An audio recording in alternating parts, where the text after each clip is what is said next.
Very good morning, students. Welcome back. Today we are going to continue with our next problem of accounting for not for profit concern. ठीक है, problem number 4 ये रहेगा. इससे पहले 3 problems हमारे हो चुके हैं. And so many times I have told you guides कि ये टॉपिक आपके लिए बहुत बहुत बहुत ज्यादा इंपॉर्टेंट है. Okay, partnership final accounts and not for profit concern, this 2 topics. ये जो टॉपिक्स है, ये 2 टॉपिक्स ऐसे टॉपिक्स है, इस टॉपिक को आपको कोई भी क्वेश्चन ऑप्शन में नहीं रहेगा. ठीक है, तो कंपलसरी आपको ये सॉल्व करना पड़ेगा. Partnership final accounts I think 12 to 15 marks के लिए रहेगा, 12 या 15 मार्क्स के लिए रहेगा, और ये 10 मार्क्स का प्रॉब्लम रहेगा. तो दोनों भी आपके लिए काफी ज्यादा इंपॉर्टेंट रहेंगे. ठीक है, जो बच्चे पासिंग वाले बच्चे हैं, ठीक है, I mean 35 to 40% are more than sufficient, ऐसे जो बच्चे हैं दोनों इन कैटेगरी के, तो उनके लिए भी ये टॉपिक बहुत ज्यादा इंपॉर्टेंट रहेगा, क्योंकि इसमें पोस्टिंग्स के ऊपर आपके मार्क्स डिपेंड रहते हैं. अगर 50% भी आपका प्रॉब्लम सही आता है तो भी आपको मार्क्स मिलते हैं काफी ज्यादा. सेकंड थिंग, बाकी ऑब्जेक्टिव टाइप क्वेश्चंस वगैरह रहते हैं तो वहां से आपको थोड़े बहुत मार्क्स मिल जाएंगे. इंटरनल कॉलेज आपको बहुत ज्यादा मार्क्स दे देता है, तो पासिंग तो आराम से निकल जाती है. ठीक है, तो उन बच्चों के लिए भी ये करना इंपॉर्टेंट है. ऐसा नहीं है कि बस देख के चले जाओगे और हो जाएगा. No, this is really I must say this is really difficult topic. ठीक है, डिफिकल्ट नहीं है एक्चुअली, बहुत ज्यादा इजी है, बट थोड़ा सा ट्रिकी है. आपको दिमाग लगाने पे ये मजबूर कर देगा. ठीक है, ऐसा नहीं है कि बस देखा और इमीडिएटली आपने सॉल्व कर दिया. थोड़ा सा आपको वो सोचने पे मजबूर करेगा, थोड़ा सा दिमाग लगाने को लगाएगा ये टॉपिक आपको. इसलिए थोड़ा सा मैं इसको बोलता हूँ कि थोड़ा सा ट्रिकी है. ठीक है, डिफिकल्ट बिल्कुल भी नहीं है, बट इसके लिए क्या चाहिए आपको? Regular practice. Okay, let's start without wasting further time. Actually I am sorry कि ये टॉपिक ये जो लेक्चर है ये कल ही अपलोड हो जाना चाहिए था, but due to some issues ये पूरा लेक्चर रिकॉर्ड हो चुका था. 50% अपलोड भी हो गया था, but due to some technical issues मेरा पूरा डेटा चला गया, तो वीडियो भी डिलीट हो गया और अपलोड भी नहीं हुआ. तो मैं फिर से रिकॉर्ड कर रहा हूँ इसे. Fine, let's do it. Problem number 4. Saraswati high school Khed shows following position on 31st March 2018. ठीक है, सरस्वती हाई स्कूल का ये प्रॉब्लम है, हमें देखना है. See, balance sheet is given and receipt and payment account is given. तो सेम टाइप के प्रॉब्लम्स हम एक के पीछे एक ले रहे हैं, जिससे कि क्या होगा कि आपके कंफ्यूजन नहीं होगी, क्योंकि प्रॉब्लम्स लाइक फाइनल अकाउंट्स आपके सेम टाइप के नहीं होते. ठीक है, कुछ प्रॉब्लम्स के अंदर आपको सिर्फ रिसीट एंड पेमेंट अकाउंट दिया जाएगा, और कुछ प्रॉब्लम्स के अंदर आपको 2 चीजें दी जाएंगी. तो हम सेम टाइप के प्रॉब्लम एक साथ पहले कवर अप कर लेंगे. See, how we solve this problem, हम कैसे सॉल्व करते हैं इसे हमने देखा था. बैलेंस शीट के अंदर जो लाइबिलिटी साइड है, ये पूरी की पूरी लाइबिलिटी साइड हमारे लाइबिलिटी में ट्रांसफर होती है, और ये पूरी की पूरी एसेट साइड हमारे एसेट्स में ट्रांसफर होती है. ठीक है, उसके बाद रिसीट मतलब क्या? मनी रिसीव्ड ना, पैसे मिल रहे हैं आपको. तो रिसीट साइड आपके लिए क्या हो जाएगी? इनकम.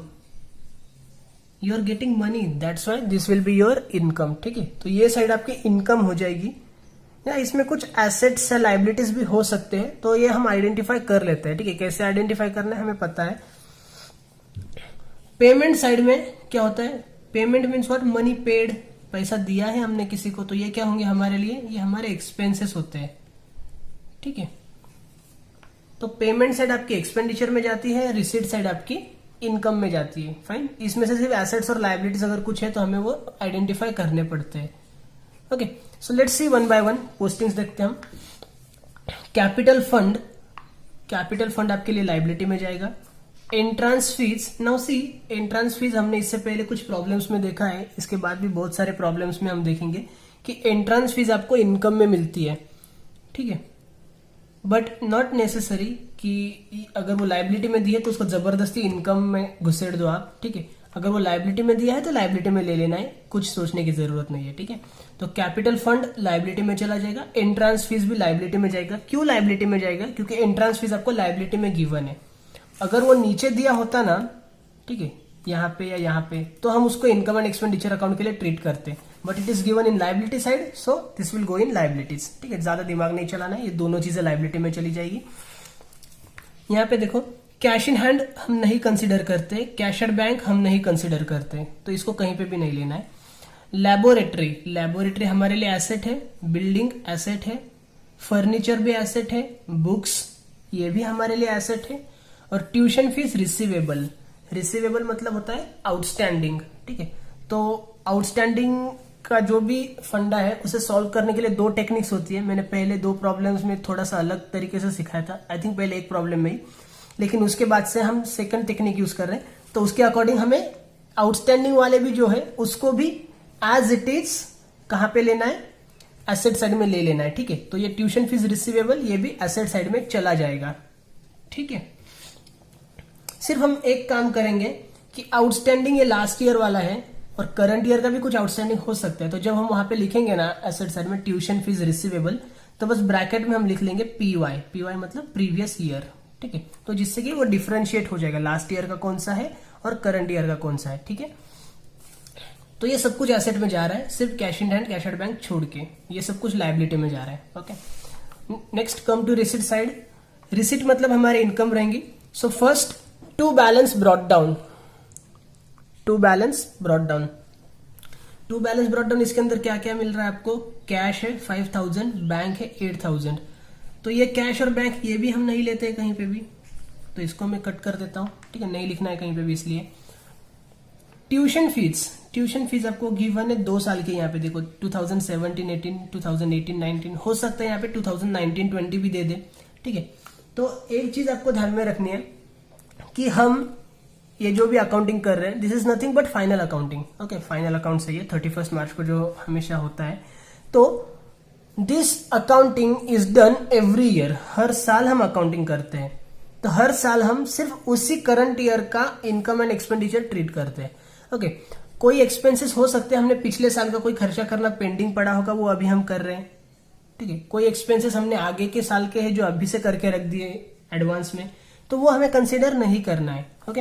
हमें बस करंट ईयर का चाहिए। तो इसमें देखो करंट ईयर कौन सा है, यू कैन सी ये जो बैलेंस शीट आपका होता है ये प्रीवियस ईयर का बैलेंस शीट होता है, ठीक है, पिछले साल का बैलेंस शीट होता है। पिछले साल का एंडिंग कब था, 31 मार्च 2018, और करंट ईयर का एंडिंग कब है, 31 मार्च 2019। इसका मतलब अपना जो करंट ईयर है, करंट ईयर कौन सा है हमारा, फिलहाल यहाँ पे मैं लिखता हूं आपके लिए, करंट ईयर है 2018-19, ठीक है। करंट ईयर आपका कौन सा है, 2018-19, फाइन। तो हमें बस 2018-19 के जो इनकम्स एंड एक्सपेंसेस है वही रिकॉर्ड करने हैं। तो 18-19 का कौन सा यहाँ पे नीचे वाला है, ठीक है, करंट ईयर। और करंट ईयर का ये कहां पे जाएगा, इनकम साइड में जाएगा। तो यहाँ पे मैंने आई लिख लिया इनकम के लिए। पोस्टिंग्स आपको जो जो टफ लगते हैं लिखते जाओ, ठीक है, तो ध्यान में रखने के लिए काफी इजी होता है। ये 1 लाख रुपए हमारा जाएगा इनकम में। इसको ध्यान में रखने के लिए एक और टेक्निक है, एक और मेथड है, ओके। ये ट्रिक है एक्चुअली, ऐसा कोई रूल नहीं होता है, बट जनरली जिसकी अमाउंट बड़ी होती है ना, ठीक है, वो हमारा करंट ईयर का इनकम होता है या करंट ईयर का एक्सपेंसेस होते हैं। क्योंकि पिछला पेंडिंग जो है वो थोड़ा बहुत रहेगा कुछ तो भी, बट जो करंट ईयर का है वो हमेशा ह्यूज में ही रहेगा, ठीक है, क्योंकि ये पूरे साल का ही है ना। तो ये जाएगा हमारे लिए इनकम साइड में। और ये जो है 17-18, ये 17-18 क्या होगा हमारे लिए, फिर प्रीवियस ईयर का है ना, कुछ लास्ट ईयर का अगर कुछ हमें मिल रहा है अभी, तो उसे हम अभी कंसिडर नहीं कर सकते, ठीक है। तो इसको क्या करना है, 8000 प्रीवियस ईयर के 8000 हमें अभी मिले हैं। क्यों मिले 8000 पहले साल के हमारे लिए अभी, या पिछले साल के 8000 हमें अभी क्यों मिल रहे हैं, क्योंकि पिछले साल नहीं मिले थे। तो देखो यहाँ पे ऊपर कुछ है या tuition fees receivable, yes definitely, ठीक है। तो ऊपर ये जो आउटस्टैंडिंग है उसमें से हम करेंगे अभी माइनस, क्योंकि क्या होता है हमने यहाँ पे लिख के रखा था कि ट्यूशन फीस हमें 10,000 रुपए अभी भी मिलनी बाकी है, ठीक है, हमने यहाँ पे लिख के रखा था 10,000 मिलनी बाकी है। अगर ये 10,000 एज इट इज हम हमारे एसेट में ट्रांसफर करते हैं तो उसका क्या मतलब हो जाएगा कि अभी भी 10,000 रुपए मिलना बाकी है, बट एक्चुअली अभी 10,000 मिलेगा क्या, नहीं मिलेगा, उसमें से 8,000 मिल चुका है ना, तो अभी बस 2,000 ही मिलेगा। तो ये जो 8,000 है हमें क्या करना है, एसेट में से माइनस कर देना है, ठीक है, माइनस एसेट। तो ध्यान में रखो कभी भी अगर आपको यहाँ पे रिसीट साइड में पिछले साल की कोई अमाउंट मिलती है जो आपने अभी रिसीव कर ली है, आपने अभी रिसीव की है, इसका मतलब वो पिछले साल में आउटस्टैंडिंग थी, ठीक है, तो वो वहां से माइनस हो जाएगी, फाइन। क्या किया हमने, फिर से देखो, लास्ट ईयर का जो था वो एसेट में से माइनस कर दिया है यहां से आउटस्टैंडिंग में से, और जो करंट ईयर का है वो रेगुलर इनकम की तरह बाकी के जो नीचे की इनकम से उसकी तरह हमने इनकम साइड में लिख लिया है। ठीक है, नेक्स्ट फाइन कलेक्टेड।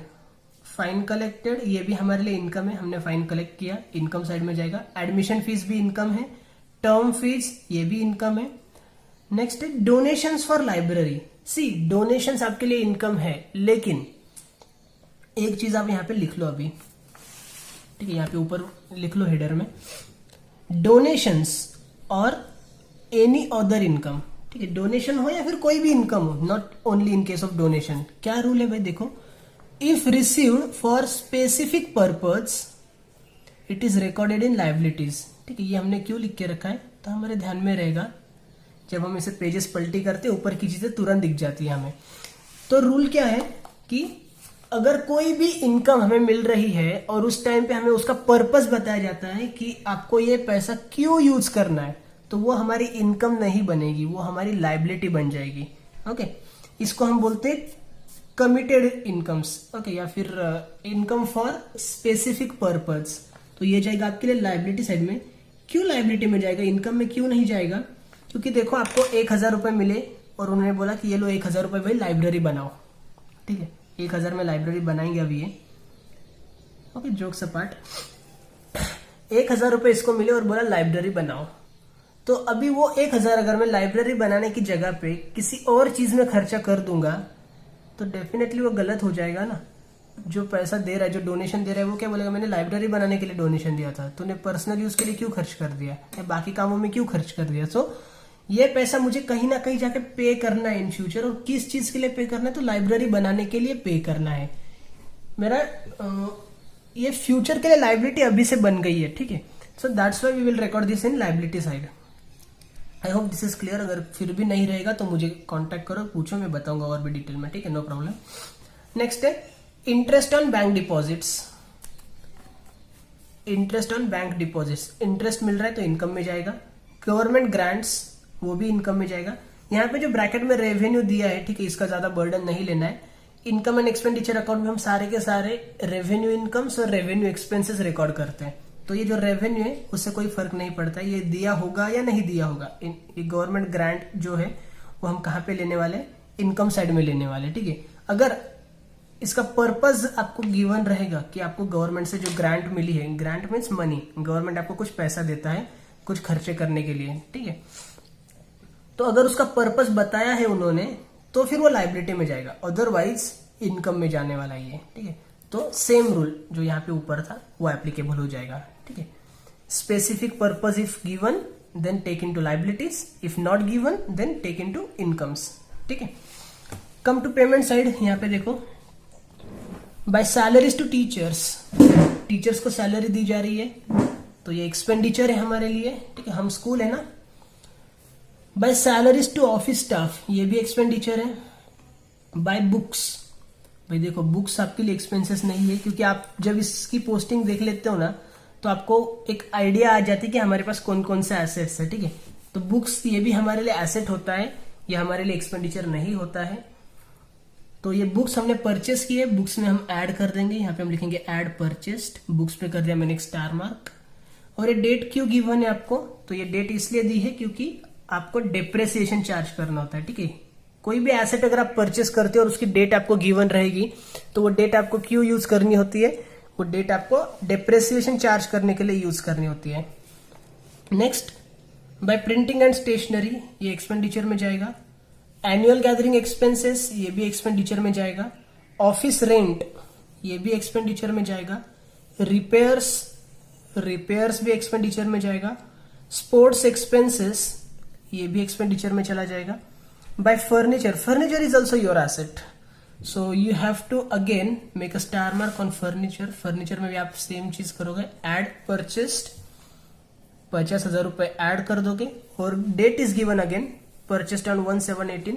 तो ये डेट क्यों यूज करनी है आपको, डेट आपको यूज करनी है for calculation of depreciation, depreciation calculate करने के लिए यूज करनी है। ठीक है, see next, by balance carried down, cash in hand, cash at bank. ये जो कैश और बैंक बैलेंस है ये सबसे लास्ट वाला जो होता है ना कैरिड डाउन वाला, वो हम कंसिडर करते हैं एसेट साइड में, ठीक है। बाकी यहाँ पे भी हमें मिलता है लेकिन हमें नहीं लेना है, यहाँ पे भी मिलता है हमें वो भी नहीं लेना है, ठीक है। I hope this all is clear. Let's come to adjustments. Adjustments are also easy one.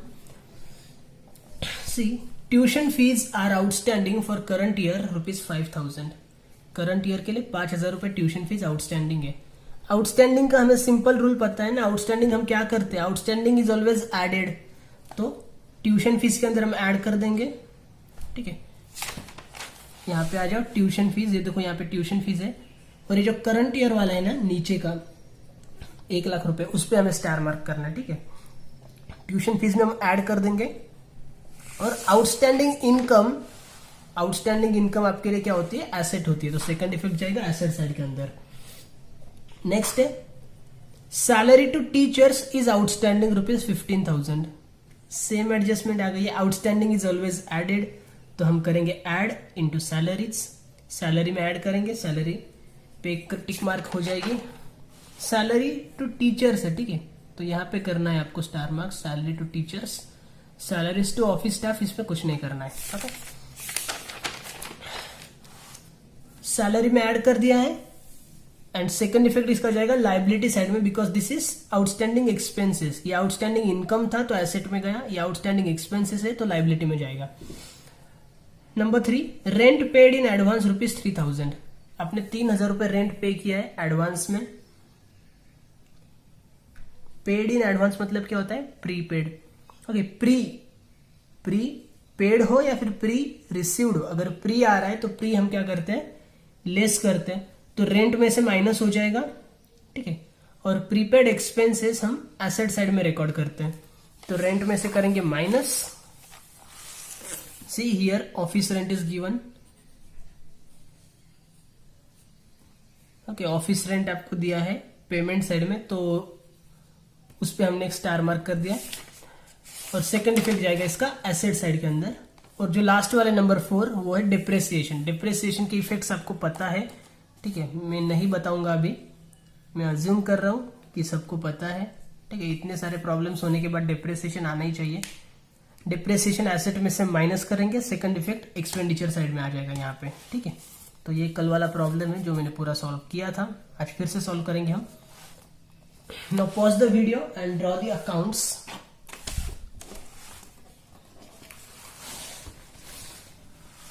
Okay, see you can see in the books of Saraswati high school Khed. मैंने आपको एक होमवर्क दिया था इससे पहले, जहाँ पे स्वाति हाई स्कूल था, ओके। एक्चुअली वो भी सरस्वती ही किया था मैंने, बट फिर मैंने देखा कि अगला प्रॉब्लम जो मैं सिखाने वाला उसमें सरस्वती है, तो फिर मैंने वो कट करके उस सरस्वती का स्वाति कर दिया, फाइन। सो कुछ बच्चों ने सिर्फ in the books of Swati इतना ही लिखा था। Swati is not the owner of school, ठीक है, तो पूरा नाम लिखना है along with city. In the books of Saraswati high school Khed, ये पूरा का पूरा लिखना है। Then income and expenditure account for the year ended 31 March 2019, debit credit, important है ये भी। Expenditure amount rupees, incomes amount rupees, ये रुपीज भी इंपॉर्टेंट होता है, फाइन। बैलेंस शीट के लिए भी सेम है, balance sheet as on 31 March 2019, ये पूरा लिखते जाओ। बैलेंस शीट भी कुछ जन लिखते सिर्फ B/S, व्हाट इज दिस, ठीक है।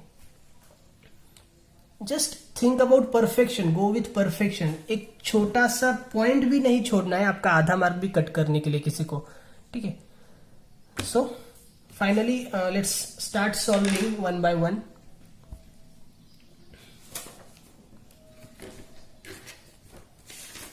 ठीक है, आ जाओ आपके प्रॉब्लम के पास। देखो अभी लाइबिलिटी साइड में क्या क्या है आपको, ठीक है, वन बाय वन हम सॉल्व कर रहे हैं। लाइबिलिटी साइड आप देख लो,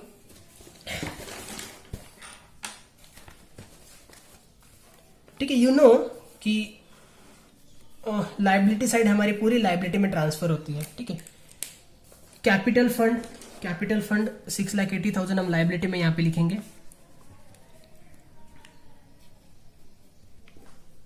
capital fund 6,80,000,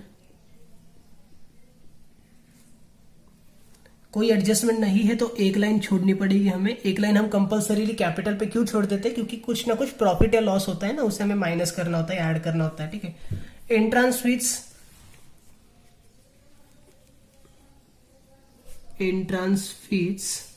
20,000। Next liabilities over. Asset में देखो कैश इन हैंड नहीं लेना है, कैश एट बैंक नहीं लेना है। लैबोरेटरी 15,000। लैबोरेटरी कोई एडजस्टमेंट नहीं है, आउटर में ले लेंगे हम 15,000। बिल्डिंग है 6 lakh. Building 6 lakh, no adjustment is given. Furniture 40,000। Furniture inner में लिखना है 40,000 and we have 2 adjustments actually. जो लास्ट वाली डिप्रिसिएशन की एडजस्टमेंट थी उसके हमने स्टार मार्क ही नहीं किए। फर्नीचर और बुक्स दोनों पे कर लेते एक एक और। ओके तो फर्नीचर के लिए छोड़ देंगे हम 3 lines, left 3 lines for furniture. What's next? Books. Asset side में लिखना है books 22,000। Again leave 3 lines.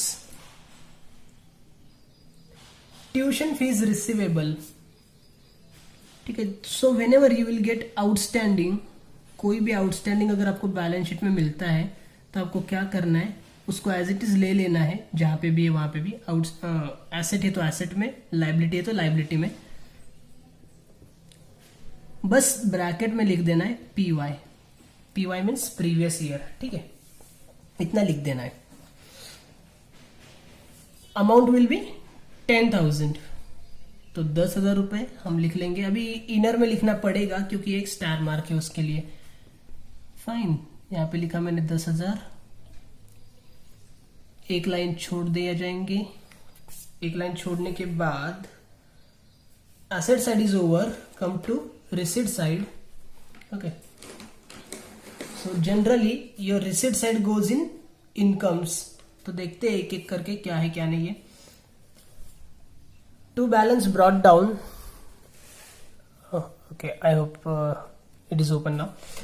To balance brought down 5,000 और ये बैंक है 8,000। तो ये हमें दोनों भी चीजें नहीं लेनी है, हमने यहाँ पे देखो कट करके रखा है, छोड़ देंगे, आगे देखेंगे। टू ट्यूशन फीस, ठीक है, ट्यूशन फीस ये जो 2017-18 है, ये कौन सी है? प्रीवियस ईयर की है। तो प्रीवियस ईयर की अगर कोई इनकम आपको अभी मिल रही है तो प्रीवियस ईयर का हमें नहीं चाहिए ना, प्रीवियस ईयर का नहीं चाहिए, मतलब माइनस कर देंगे हम, ठीक है। तो हम कर देंगे यहां से माइनस। देखो एसेट साइड में हमने लिख के रखा था कि भाई ट्यूशन फीस कुछ पेंडिंग है, 10,000 रुपए पेंडिंग थी, ठीक है, आउटस्टैंडिंग थी 10,000, लेकिन 10,000 में से 8,000 मिल चुके हैं। तो हम यहाँ पे क्या करेंगे, लेस रिसीव्ड। रिसीव्ड और पेड, इसमें भी कंफ्यूजन नहीं करना है, ठीक है। अगर इनकम है तो रिसीव रहेगी, एक्सपेंडिचर होता तो पेड हो जाता, ठीक है। रिसीव्ड कितना? 8,000 रुपए रिसीव हो चुका है। Now 2,000 rupees is still receivable, तो 2,000 रुपए आपके आउटर में चले गए। नेक्स्ट 2018-19, मतलब ये आपका करंट ईयर है। करंट ईयर की ट्यूशन फीस आपको मिली है अभी, तो ये आपकी इनकम है ना, ठीक है, क्योंकि हमें करंट ईयर का सब कुछ चाहिए है। करंट ईयर का जितना भी इनकम और एक्सपेंसेस है वो हम कहाँ पे रिकॉर्ड करते हैं? यहाँ पे इनकम एंड एक्सपेंडिचर अकाउंट के अंदर हम यहाँ पे रिकॉर्ड करते हैं, ठीक है। तो करंट ईयर की जो ट्यूशन फीस है, ओके, यहाँ पे आपको दिख रहा है, नो प्रॉब्लम, 1 लाख रुपीज ये वाली, ये हमें लिखना है यहाँ पे, ठीक है। आई होप आपको डिफरेंस भी पता चल रहा है। ये मेरी दूसरी नोटबुक है और ये दूसरी नोटबुक है, ठीक है। तो कहाँ से कौन से पेजेस पलटी कर रहा हूँ ऐसा नहीं हो जाना चाहिए। एंड बहुत सारे प्रॉब्लम्स हमने अब तक सॉल्व किए फाइनल अकाउंट्स, ये तो पता चलेगा आपको डेफिनेटली कि प्रॉब्लम कौन सा है और सॉल्यूशन कौन सा है, ठीक है। This is not a big deal at all. Tuition fees income में जाना है ना, तो यहां पे हम लिखेंगे इनकम साइड में बाय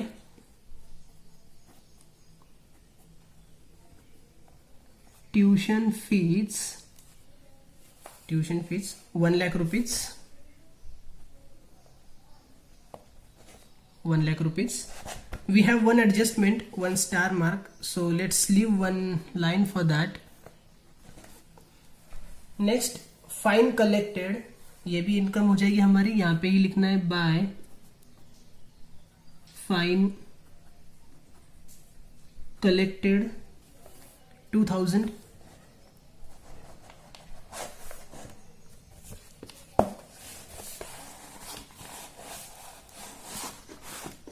ओके ठीक है 2000. Next admission fees 10,000 bye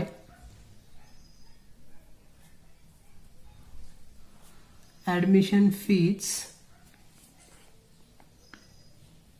10,000. Term fees 7,000 bye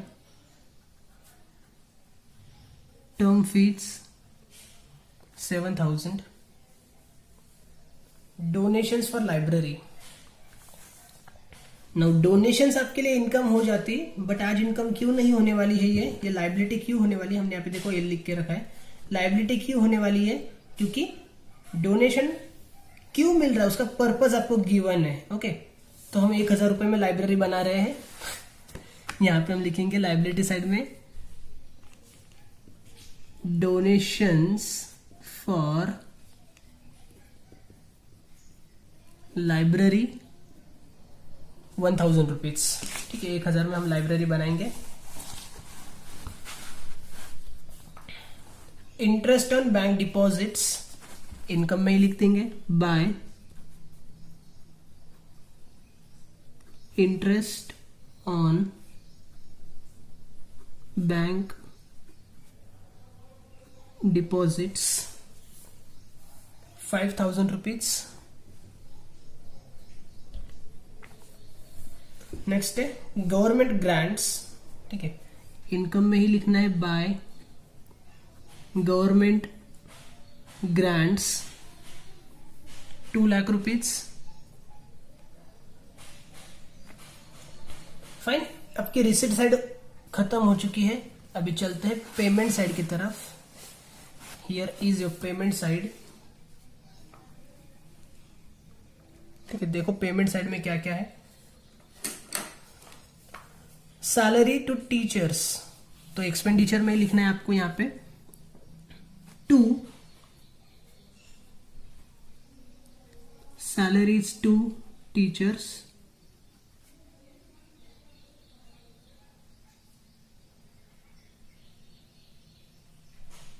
to salary to teachers 1,80,000. ये इनर में लिखा क्योंकि हमारे पास एक एडजस्टमेंट है, एक लाइन छोड़ दी नीचे, एरो बना के रख दिया है. Next by salaries to office staff. Salary teacher को दो या फिर ऑफिस स्टाफ को दो, भाई हमारे लिए तो एक्सपेंसेस ही रहेगा, तो एक्सपेंडिचर में लिखेंगे to salaries to office staff 30,000. Books देखिए बाय बुक्स आपके लिए एसेट होती है ना कि एक्सपेंसेस. ठीक है तो आपको यहाँ पे आना है बैलेंस शीट के अंदर एसेट साइड में जो बुक्स हमने लिख के रखा है उसमें हम करेंगे ऐड परचेस्ड. कितने रुपए के बुक्स आपने परचेस किए देखो 15,000. 15,000 रुपए कर देंगे हम यहाँ पे ऐड. 15,000 ऐड करने के बाद जो नीचे आपको अमाउंट मिलेगी वो रहेगी 37,000 rupees. Okay see what's next. Books के बाद है printing and stationery 5,000. Printing and stationery क्या है आपका एक्सपेंडिचर ही है, तो यहाँ पे एक्सपेंडिचर में लिखना है आपको to printing and stationery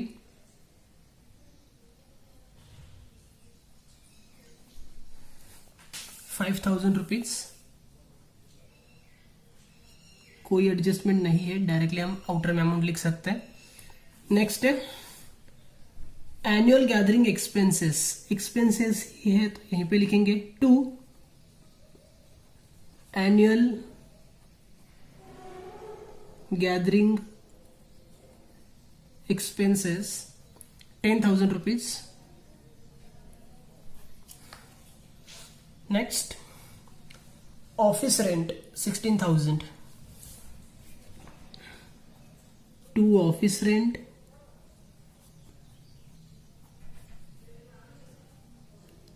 16,000. Again leave one line. Repairs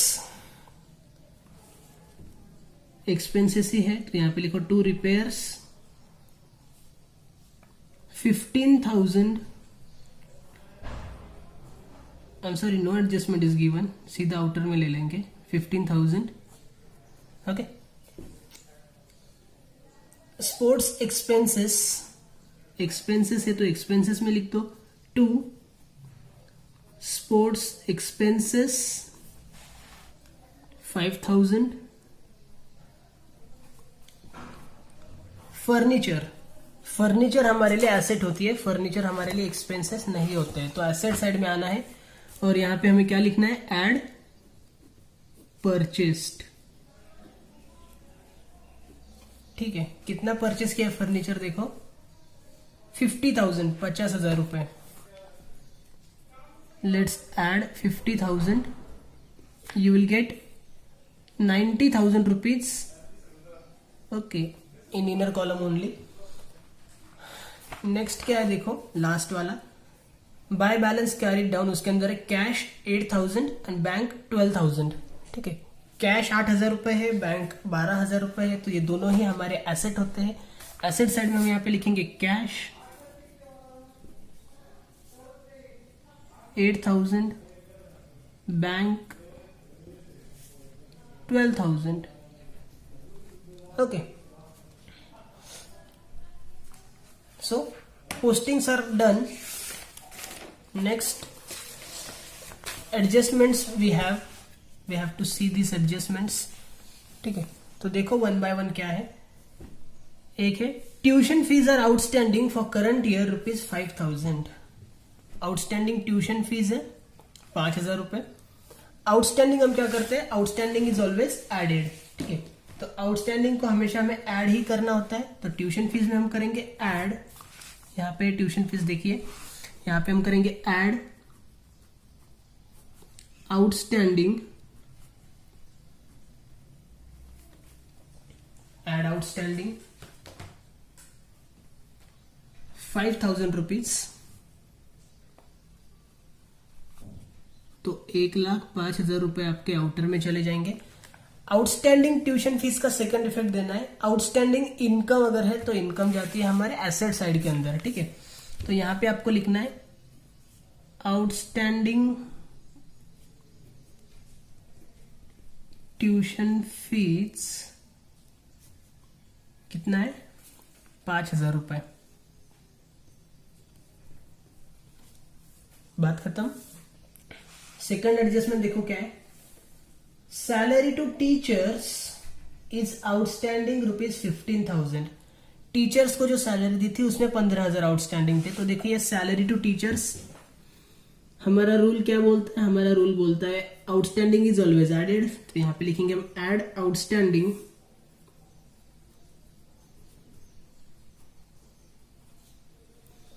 add outstanding 15,000.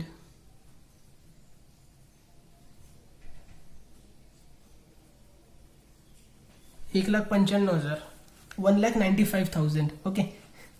Second effect इसका आपको देना है, आउटस्टैंडिंग इनकम आपके लिए एसेट में जाती है तो आउटस्टैंडिंग एक्सपेंसेस लायबिलिटी में जाने वाले हैं. ठीक है, यहां पे हम लिखेंगे outstanding salaries to teachers, outstanding salaries to teachers 15,000. See what's next. Number 3, rent paid in advance rupees 3,000. 3,000 का रेंट हमने एडवांस में पे किया। एडवांस मतलब प्रीपेड, ऑफिस रेंट है, यहाँ पे हम करेंगे लेस प्रीपेड 3,000। 3,000 माइनस करेंगे तो आपका 13,000 रुपीज आउटर में चले जाएंगे, 13,000।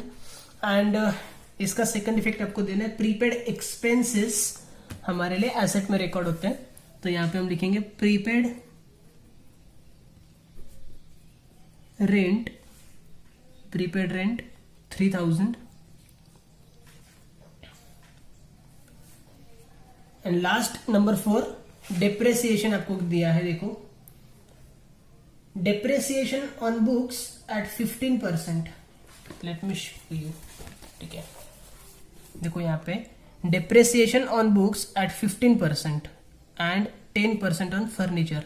तो बुक्स पे आपको 15% डिप्रेसिएशन चार्ज करना है, फर्नीचर पे 10% चार्ज करना है। लेकिन एक बार प्रॉब्लम देख लेते हैं, पहले बुक्स लेंगे हम, ठीक है, दिस इज बुक्स। बुक्स का जो परचेस दिया है आपको एडिशनली 15,000 वाला, वो कब परचेस किया हमने, 1 जनवरी 2019, मतलब 3 महीने का डिप्रेसिएशन हमें चार्ज करना है, ठीक है, जनवरी, फरवरी एंड मार्च, 3 महीने का डिप्रेसिएशन चार्ज करना पड़ेगा 15,000 रुपए पे। तो कैसे चार्ज करेंगे, let's C.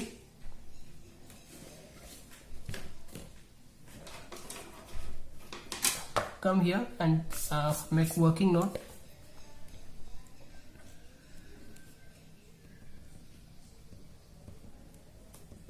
Working notes number 1, depreciation, ठीक है, यहाँ पे ए पॉइंट लेते हैं हम, चलो यहाँ पे डिप्रेसिएशन ऑन बुक्स, ठीक है, डिप्रेसिएशन ऑन बुक्स कैसे हमारा चार्ज होने वाला है, तो उसके अंदर हमारा ए पॉइंट आ जाएगा।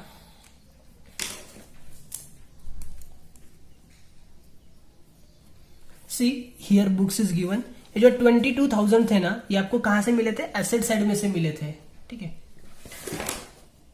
सी हियर ये 22,000 हमने एसेट में से लिए थे, तो ये पिछले साल से हमारे पास चला आ रहा है, तो ये 22,000 के बुक्स हमने पूरा साल यूज किए हैं, ठीक है। और ये जो एडिशनल परचेस किया नीचे वाला 15,000, वो हमने कब परचेस किया, 1 जनवरी को, मतलब इस पे 3 महीने का डिप्रेसिएशन निकलेगा और इस पे 1 साल का डिप्रेसिएशन निकलेगा, ठीक है। तो 2 स्टेप्स में आपको डिप्रेसिएशन कैलकुलेट करना है। कैसे कैलकुलेट करेंगे, let's see. Let me take a pen.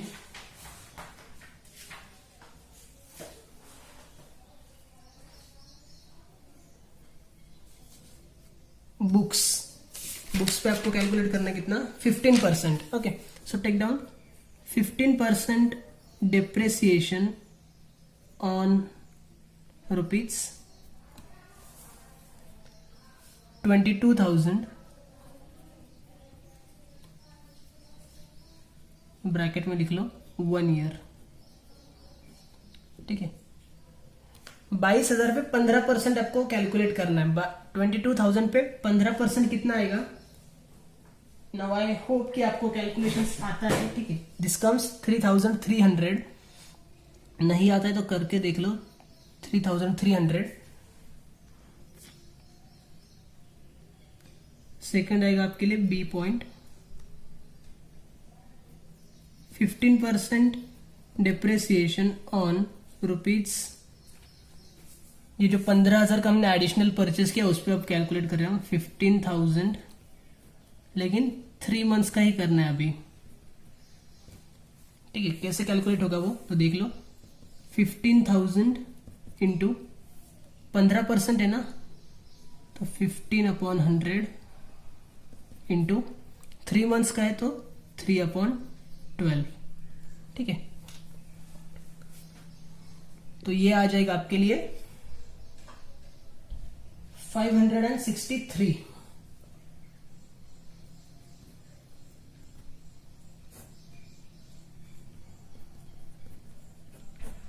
Total depreciation आपको फिर मिलेगा 3,863, ठीक है। So depreciation is reduced from asset, तो यहां पे बुक्स में हम लिखेंगे लेस depreciation at 15%, 3863 3863 अगर माइनस करेंगे हम तो हमारे पास देखिए आउटर में कितने अमाउंट जा रही है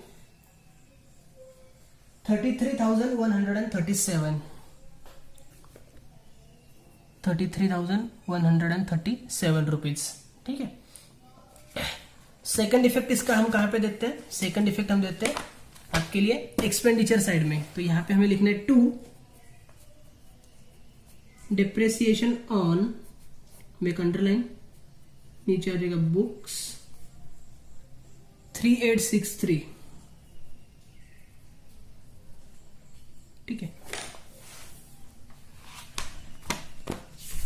आगे देखो एडजस्टमेंट क्या है, एंड 10% ऑन फर्नीचर। फर्नीचर पे 10% कैलकुलेट करना है। तो सेम आपकी वर्किंग नोट हो जाएगी। यहां पे लिखते हैं हम सेकंड वर्किंग नोट, थोड़ा सा इनकम एंड एक्सपेंडिचर के नीचे भी जगह है। ठीक है। आपको जो एग्जाम में वर्किंग नोट्स करनी है ना, वो बैलेंस शीट खत्म होने के बाद नेक्स्ट पेज पे यानी यहां पे करनी है। ठीक है। एक के नीचे एक। ये अभी मेरा भरा हुआ पेज है because this is one of the rough books. ठीक है। बट आपके यहाँ पे वो तो ब्लैंक पेज ही रहेगा। ठीक है। तो पीछे आपको सारी वर्किंग नोट्स करने एक के नीचे, किस तरह से जुगाड़ नहीं करना है। ठीक है। यहाँ पे वहां पे खाली जगह लिख के। Fine. So take number 2 depreciation on furniture. Second working note है ये, डिप्रेसिएशन ऑन फर्नीचर। इसके नीचे हमें यहाँ पे लिखना होता है। ठीक है। अगर आपके पास जगह रहेगी तो वेल एंड गुड।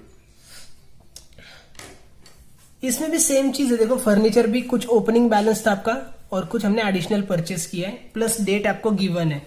तो क्या करेंगे हम? ए पॉइंट 10% डिप्रेसिएशन ऑन रुपीज 40,000। सी ये जो 40,000 है ये कौन से है? ये हमारा ओपनिंग बैलेंस है ना। तो एक साल का पूरा हमने उसका यूसेज किया है 40,000 रुपए पे। तो 40,000 रुपए पे 10% आ जाएगा 4,000 रुपए 4,000। And B point 10% depreciation on rupees, ये आप लिखते ब्रैकेट में 1 ईयर। ठीक है। 10% डिप्रेसिएशन ऑन रुपीज। ये जो 50,000 है, 50,000 का जो हमने एडिशनल परचेस किया था, आपके प्रॉब्लम में मैं आपको दिखाता हूं। देखो यहाँ पे है फर्नीचर परचेस्ड है। ठीक है। 172,018 ये 50,000 का हमने जो एडिशनल परचेस किया है। ठीक है। इस पे आपको कैलकुलेट करना है कुछ डिप्रेसिएशन। तो 50,000 पे आपका 10% आएगा, लेकिन आपको कैलकुलेट कितना करना है? सिर्फ 9 मंथ्स का करना है, क्योंकि आपको डेट गिवन है 1/7। ठीक है। तो जुलाई, अगस्त, सितंबर, अक्टूबर, नवंबर, दिसंबर, ये हो गए 6 महीने। जनवरी, फरवरी, मार्च, मतलब टोटल 9 मंथ्स। ठीक है। 9 मंथ्स का डिप्रेसिएशन कैलकुलेट करना है। तो कैसे करेंगे? देखिए 50,000 इंटू 10/100 इंटू 9/12। ये तो हो गया आपके लिए फॉर्मूला। फॉर्मूला के अंदर डाले बिना हम कैसे अमाउंट्स कैलकुलेट करते हैं, ये मैंने आपको कई बार बताया। ठीक है। उस मेथड से भी करोगे तो भी इजी रहेगा, ऐसे करोगे तो भी इजी रहेगा, no problem. This depreciation comes 3750। So total depreciation आपका जो हो जाएगा वो हो जाएगा 7,750 रुपीज। ठीक है। Now come to furniture, take down over here, less depreciation at 10%, 7,750। So total आपका जो बाहर अमाउंट कैरी होगी वो होगी 82,250 रुपीज। ठीक है। सेकंड इफेक्ट आपको फिर से एक्सपेंडिचर साइड में आके देना है। यहां पे आपको लिखना पड़ेगा फर्नीचर, अपने ऊपर ऑलरेडी लिख के रखा ना, टू डिप्रेसिएशन ऑन बुक्स लिखा, नीचे फर्नीचर 7750। तो ये जो टोटल अमाउंट है, ठीक है, 3863 एंड 7750, इन दोनों का टोटल होता है आपका 11,613 rupees. Okay. Now you need to close the accounts okay, pause the video, close account on your own, खुद से टोटल करो सब कुछ, and at last at the end just check it out with me whether this is correct और not. Okay, अगर कुछ mistakes है तो क्या मिस्टेक्स है, ठीक है, वो सब कुछ फिर चेक कर लो. Fine. See, as I can see, your income side is greater. Okay, this comes 3,29,000. 3,29,000. ये हम दोनों साइड पे लिख लेंगे. 3,29,000. This will be your total rupees. Total rupees. Your debit side comes 2,84,613 rupees. ठीक है, वो अगर इसमें से माइनस करेंगे तो आपको जो डिफरेंस मिलेगा वो रहेगा 44,387. 44,387. ओके, इसको आपको क्या नाम देना है? इसको आपको नाम देना है टू. अभी प्रॉफिट होता है ना डेबिट में आने वाला, प्रॉफिट को हम यहां पे बोलते हैं सरप्लस. टू सरप्लस, ब्रैकेट में लिखना है बैलेंसिंग फिगर. ठीक है, जनरली सरप्लस कैरिड डाउन ऐसा नहीं लिखते हम, सिर्फ सरप्लस लिखते हैं. ठीक है, टू सरप्लस ब्रैकेट में बैलेंसिंग फिगर, और नीचे दूसरा जो ब्रैकेट होता है उसके अंदर हम क्या लिखते हैं? Excess of. एक्सेस ऑफ क्या एक्सेस है? इनकम एक्सेस है या फिर एक्सपेंडिचर एक्सेस है? एक्सेस मतलब बड़ा. बड़ा क्या है? बड़ा इनकम है ना, तो excess of income over expenditure. ठीक है, excess of income over expenditure. ये एक्चुअली अमाउंट कॉलम में कुछ जाना नहीं चाहिए, नीचे आना चाहिए, बट नीचे अभी जगह नहीं है तो चल जाएगा, नो प्रॉब्लम. ठीक है, सरप्लस मतलब ही प्रॉफिट है. प्रॉफिट ऐड होता है कैपिटल के अंदर, यहां पे हमें लिखना है ऐड सरप्लस 44,387. ठीक है, ये ऐड करने के बाद आपका जो कैपिटल का बैलेंस जाएगा आउटर में वो होगा 724,387. 7,24,387. Now make totals of both sides and your problem must tally with rupees 7,60,387. 7,60,387 ये आपकी टोटल आनी चाहिए.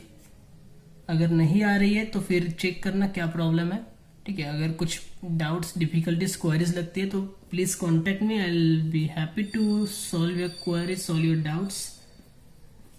मैं हर प्रॉब्लम में, हर लेक्चर में 4-4 बार ये बात बोलता हूँ, बट स्टिल अगर आप में से कोई नहीं पूछता है और फिर मुझे ब्लेम करता है तो definitely I will not be responsible for that.